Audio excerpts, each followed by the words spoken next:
Hola, Assalamualaikum. Welcome back to my YouTube channel. And today I'm going to make a video, my second video, for final exam. If my first video that's for midterm, this video for final. Ada suara susu murni nasional. Sorry. Apa ya, lanjut aja.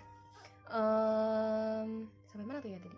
Oh ya, in this video I will read two poems from another's author. After that I will try to analyze and maybe to explaining the poems. Same with my first video, but in this video I will read two poems from another author.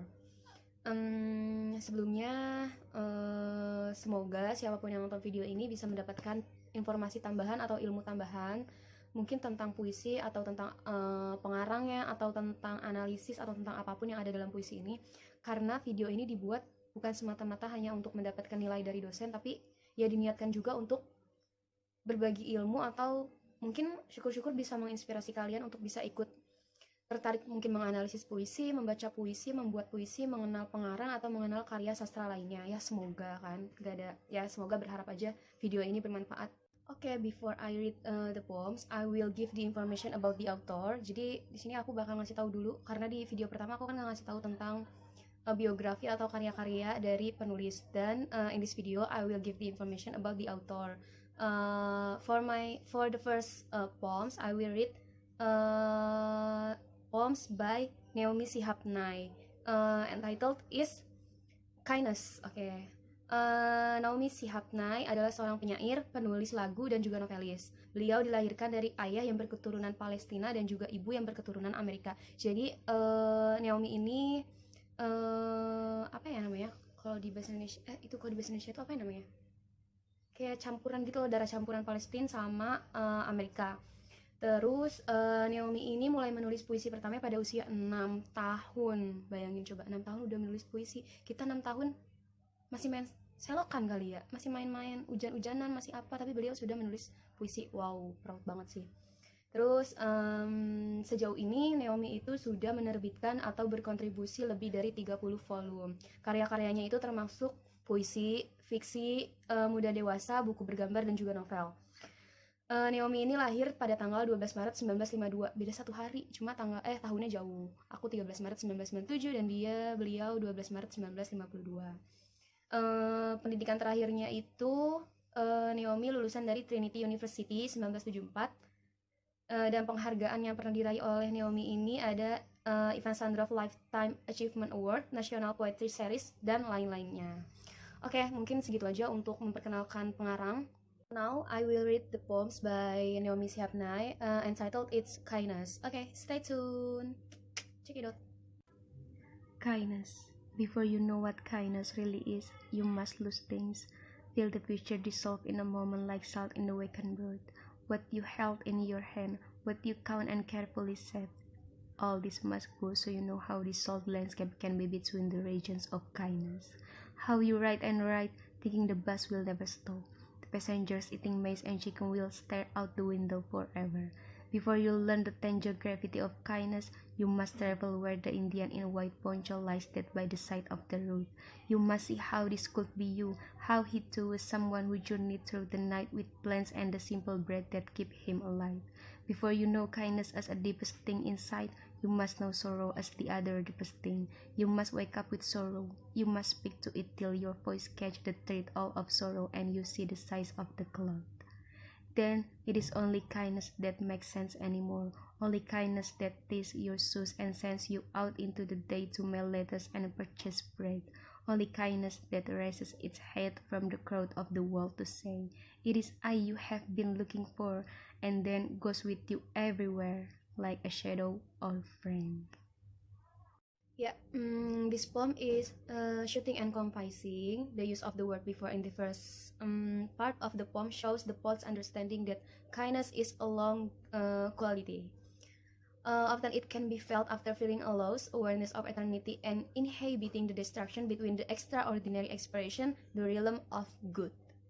Some people maybe might find this poem a grim basic premise, but for readers over a certain age, it will have persuasive truths.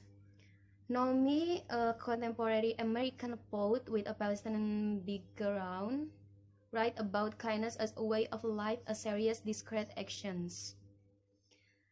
Jadi kebaikan itu bukanlah sebuah basa-basi, but noticeable expression. Kindness is born from the toughness of life.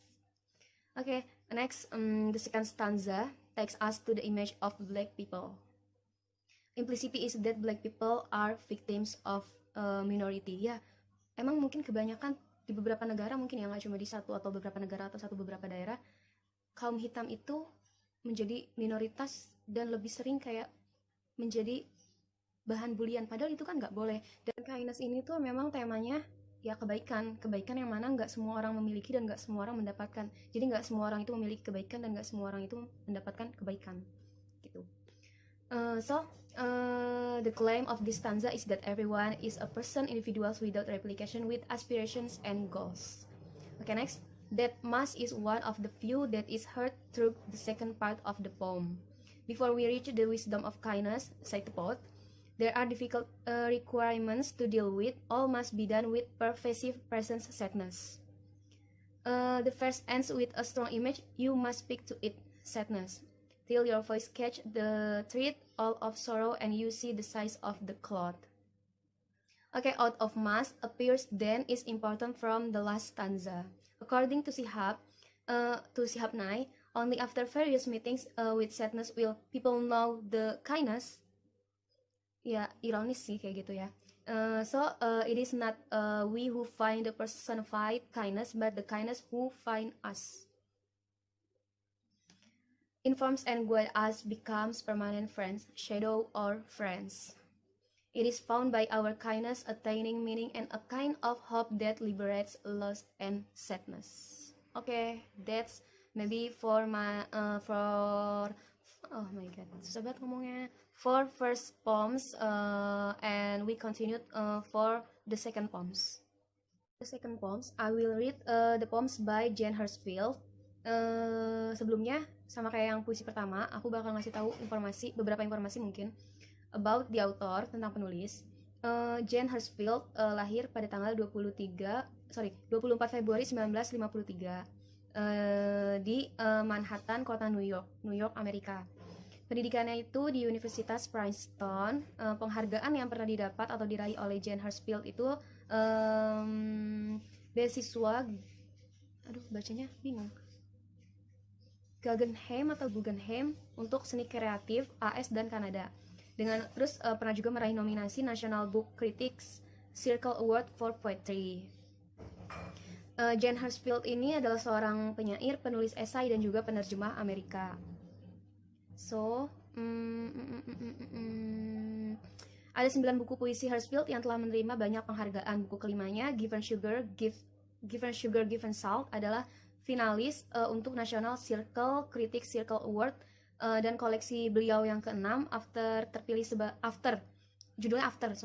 terpilih sebagai T.S. Eliot Prize dan dinamai buku terbaik pada tahun 2006 oleh The Washington Post, Chronicle, San Francisco, dan Financial Times. Maaf ya, agak belibet lidahnya, belum pas ya. Changing everything, I was walking again in the woods. A yellow light was sifting all I saw. Willfully, with a cold heart, I took a stick, leaped into the opposite side of the path. There, I said to myself, that's done now, brushing one hand against the other to clean them of the tiny fragments of bark. Oke, untuk puisi kedua ini mungkin aku nggak terlalu banyak analisis, cuma aku udah menulis ya apa yang aku rasain dan apa yang aku mengerti ketika aku membaca puisi ini. Jadi ketika aku pertama kali membaca puisi ini, keadaan aku itu lagi lumayan berantakan, lagi banyak beban lah, pekerjaan atau hal-hal lainnya, dimana aku merasakan masa lalu dan aku menyesali masa lalu dan merasakan masa depan. Dan menurut aku beban yang seperti ini tuh akan selalu dirasakan oleh semua orang gak sih?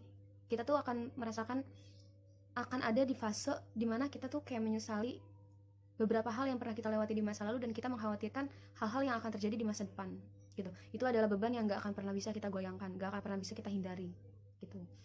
Terus tapi beban ini tuh membuat aku gak sadar bahwa ternyata mengubah segalanya itu bisa menjadi sesederhana memindahkan satu tongkat dari sebuah sisi ke sisi yang lainnya, memindahkan tongkat dari sisi jalan yang satu ke sisi jalan yang lainnya.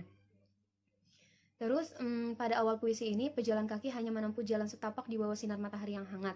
Namun sama seperti jalan kaki, hidup itu sama seperti jalan kaki. Pejalan kaki akan mengalami hambatan, situasi di mana sesuatu harus berubah. Pejalan kaki kemudian mengambil tongkat dan memindahkannya ke sisi lain dengan tekad yang kuat. Pejalan kaki itu berkata, itu sudah dilakukan sekarang, gitu.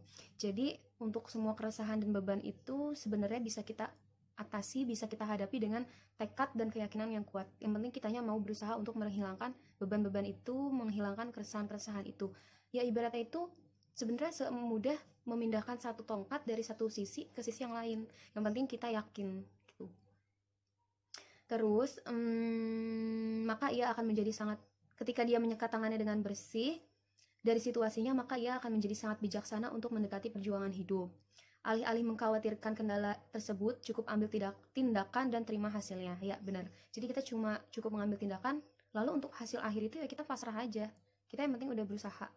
Untuk hasil akhirnya, mau itu baik mau itu buruk, ya itu udah yang terbaik, gitu. Yang penting kita udah berusaha dan udah yakin, sudah berusaha untuk mengubah semua yang menurut kita buruk, gitu.